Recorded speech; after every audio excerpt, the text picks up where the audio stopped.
कुछ दिन पहले कनाडा में एक बलात्कार हुआ था, पर वहां पे जब हमने निष्कर्ष देखा कि माननीय सुप्रीम कोर्ट को इसमें संज्ञान लेना पड़ गया एक अपराध के ऊपर, तब हमने उसके रूट कॉज पे जाने की कोशिश की। तो ये मुझे समझ में आया कि कहीं ना कहीं प्रार्थी और उसके घर वाले जो होते हैं वो सुरक्षित महसूस नहीं करते हैं जब वो थाने जाते हैं उन हालातों में जब आरोपी पक्ष का व्यक्ति एक प्रभावशाली व्यक्ति होता है।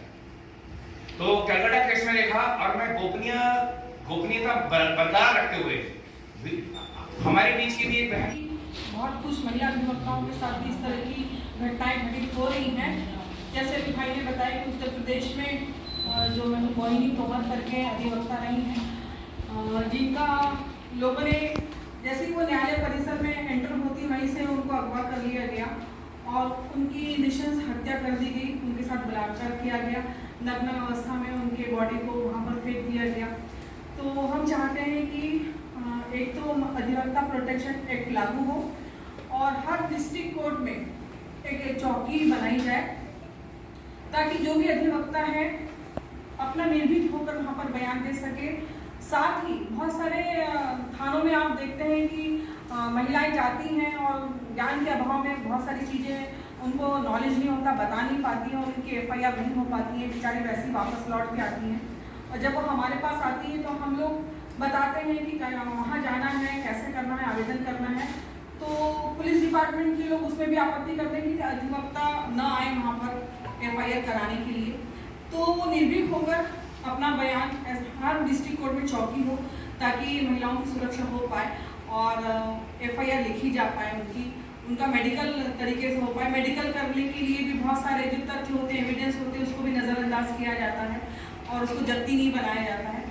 तो मैं आपके माध्यम से कहना चाहती हूँ राज्य शासन को कि हमारे बाकी जैसे अभी मध्य प्रदेश में भी ये प्रोटेक्शन एक्ट लागू हुआ है, तो मैं चाहती हूँ हमारे छत्तीसगढ़ में भी protection act, law protection act चालू हो ताकि अधिवक्ताओं की सुरक्षा हो पाए। क्योंकि महिलाएं भी क्रिमिनल केसेस लड़ती हैं, जैसे मैं ही हूँ, बहुत सारे केसेस में अगेंस्ट में रहते हैं हम लोग आपराधिक प्रकरणों में।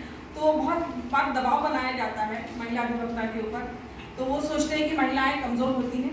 लेकिन मैं कहना चाहूँगी कि नारी अबला नहीं सबला है, बस प्रतिकार करने की शक्ति होनी चाहिए और सबका एक होकर सामंजस्य करके उसको लड़ना चाहिए। मेरा उद्देश्य यही है कि इतना नॉर्मल एप्लीकेशन ऑफ माइंड है, जितना सूझबूझ से, देखिए जितनी सूझबूझ है किसी डॉक्टर में और उतनी वकील में, कॉमन इंसान में, प्रोफेशनल में होनी चाहिए। अगर उसने कार्य किया है और फैसला नहीं आना, तो मैं आपको जो बता दूं कि सब कई बार न्यायालय के ऑर्डर जो माननीय जज साहब को पास करना है और डॉक्टर अगर सर्जरी कर रहा है, अगर किसी पेशेंट की मृत्यु हो जाए, प्रताड़ना करना है, तो अब जैसे आपने देखा ना कि डॉक्टर्स के लिए एकदम प्रोटेक्शन, तो एडवोकेट्स के लिए क्यों नहीं?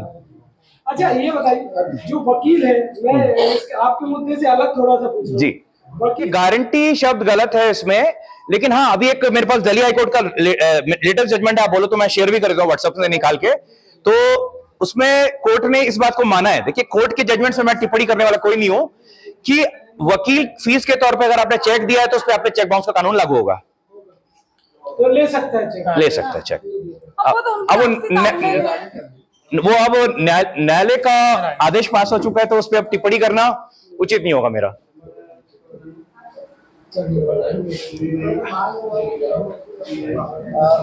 आज किस मुद्दे को लेकर आप लोग कॉन्फ्रेंस करने के लिए आए हैं? देखिए आज जो मुद्दा उठा है, जो कलकत्ता रेप जो केस हुआ, वो बहुत गलत हुआ, पूरा देश हिल गया। लेकिन देश तो हम लोग क्या है ना, एक वेडनेसडे करके पिक्चर आई थी, तो उसमें आया था, नसरुद्दीन शाह साहब ने बोला था, we are resilient by force. कोई भी आता है हमें दबा के चला जाता है और हम लोग बस उसको कुछ दिन मोमबत्ती जलाते हैं और भूल जाते हैं।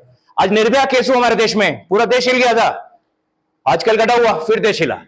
कब तक होगा? लेकिन आज फिर हमने रूट कॉज में, हमारी एक बहन के साथ भी ये सब चीजें हुई, और मैं उस चीजों को गोपनीय की दृष्टि से आज बोलना नहीं चाह रहा हूं, लेकिन जब मैं उसकी तय में गया कि एज ए एडवोकेट जब मैं खुद पहुंचता हूं, तो आप सब मेरे पूजनीय मीडिया कर्मी लोग, जब मैं वहां पहुंचा तो मैंने देखा कि जिस तरह के जो माहौल एक थाने में रहते हैं, तो मेरे को लगा कि चीजें बेहतर हो सकती हैं अगर सभी जिला न्यायालयों में बलात्कार पीड़ित बहनों के लिए एक विशेष चौकी खोल दी जाए।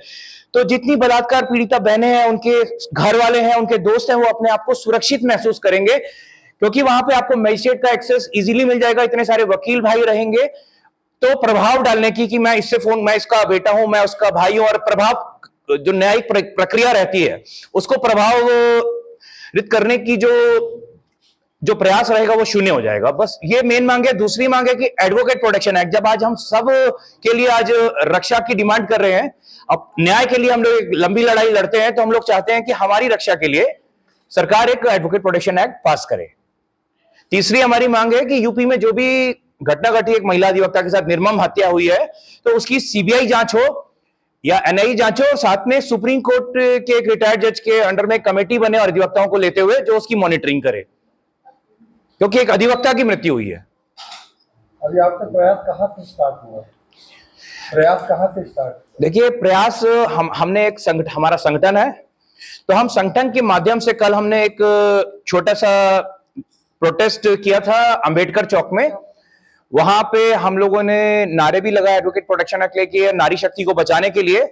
लेकिन अब हम आगे जो इसमें ज्ञापन देंगे माननीय गवर्नर जी को, मुख्यमंत्री जी को, विधायक जी को, मेंबर ऑफ पार्लियामेंट्स को, कि न्यायालयों में लाना, कि हम चाहते हैं कि छत्तीसगढ़, आज हमारी छत्तीसगढ़ की जो कानून व्यवस्था बाकी राज्यों से तो बेहतर है, हम कंपेयर करेंगे तो एक नई सोच है जो हिंदुस्तान में पहली बार होगा कि ये चौकी वाली, तो छत्तीसगढ़ एक रोल मॉडल बन जाए महिलाओं सुरक्षा के लिए। यहां पे महिलाएं अपने को सुरक्षित महसूस करें। और ये जो बंगाल में हुआ, दिल्ली में, तो इवन इसमें सभी लोग, इसमें बाकी अदर राज्य इसमें संज्ञान लेते हैं। जो आते हैं वो पुलिस विभाग से पीड़ित होके या अन्य विभागों से पीड़ित होके आते हैं। मैंने आपको अभी बताया था थोड़ी देर पहले कि आज भी भारत में जब कोई परेशान होता है तो ये आज लोगों का भरोसा है, I will see you in court, मैं आपसे कोर्ट में मिलूंगा। ये जनता का, क्योंकि मैंने बहुत मामलों में देखा है लोग थाने जाते हैं और अपने को उसके बाद बोलते हैं कि मैं शिकायत करके उल्टा फंस गया हूं। कि आज मैं एक बड़ी मजेदार एक जोक है आप लोगों को चाहे लाइव सुना देता हूं। एक बार किसी का मोबाइल, एक लिफ्ट मांगी किसी ने, बैठने वाले ने उसका मोबाइल ले लिया, और तो वो चोर बाइक वाले से बोलता है जिसका मोबाइल चोरी किया, भैया मोबाइल अब तू मेरे को 10,000 दे तब तेरा फोन वापस करूंगा।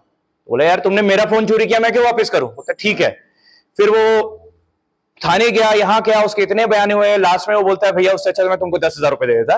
तो बेहतर यह है कि व्यवस्था पे ये वो, मैं एक व्यंग है तो मैं बोल रहा हूं कि एडवोकेट के पास जब आता है तो एडवोकेट एकदम प्रैक्टिकल एडवाइस देते हैं कि हम आपको जुडिशियल उसमें ले चलते हैं और आपका काम जल्द से जल्द और कम पैसों में हो जाएगा। और किसी के पास पैसे नहीं भी होते तो हम लोग उसको फ्री लीगल एड प्रोवाइड करते हैं। लीगल एड तो बना हुआ है और हम लोग, सबकी इंसानियत अभी जिंदा है। जैसे मैंने अभी आप भाई बहनों को बोला कि एक ग्रुप बना लेते हैं और जिसमें आप लोग को कोई भी लीगल इश्यू आता है तो हमारा संगठन आपको लीगल एडवाइस देगा कि हमारे अंदर का इंसान जिंदा है। और मैंने अभी आप लोगों के लिए यहाँ पे बैठे बैठे सोचा कि आप लोगों के लिए अगर एक उप चौकी बन जाए तो हम सबको माननीय मुख्यमंत्री से को बोलना पड़ेगा कि जो मीडिया कर्मी सच को सामने ला रहे हैं तो उनकी सुरक्षा में खतरा ना हो, तो कम से कम प्रेस क्लब के बाहर एक उप चौकी खुल जाए, तो जिससे क्या है कि उनको कंट्रोल रूम तक सूचना मिल जाए तो हमारा साथी सेफ हो जाए। क्योंकि आज देखेंगे आरोपी स्मिता पांडे है और मैं यही डिस्ट्रिक्ट कोर्ट में वकालत करती हूँ। जैसे कि आप लोग जानते हैं कि आए दिन रोज ही चाहे छोटी वो बच्ची हो, चाहे महिला हो, चाहे कॉलेज कोई बालिका हो, उसके साथ में आए दिन बलात्कार महसूस होता है कि जो होता है दबाव होता है थाने में। तो हमारी मांग है कि ये अत्यंत महत्वपूर्ण है कि छत्तीसगढ़ के जितने भी जिला न्यायालय हैं उनके अंदर एक विशेष चौकी बनाई जाए बलात्कार पीड़िता बहनों के लिए। इसमें क्या होगा कि जो बलात्कार पीड़िता बहन है हमारी और जो उनके घर वाले हैं वो सुरक्षित महसूस करेंगे, क्योंकि वहां पे उनके पास जुडिशियल एक्सेस होगा, मजिस्ट्रेट एक्सेस होगा, इतने सारे वकील भाई रहेंगे। तो जरा सी भी भय की स्थिति निर्मित होने पर तो कोई भी न्यायिक प्रक्रिया को प्रभावित करने की प्रयास नहीं कर पाएगा। कर तो कोई भी नहीं सकता, प्रयास भी नहीं हो पाएंगे और थोड़ा सा पारदर्शिता ज्यादा है।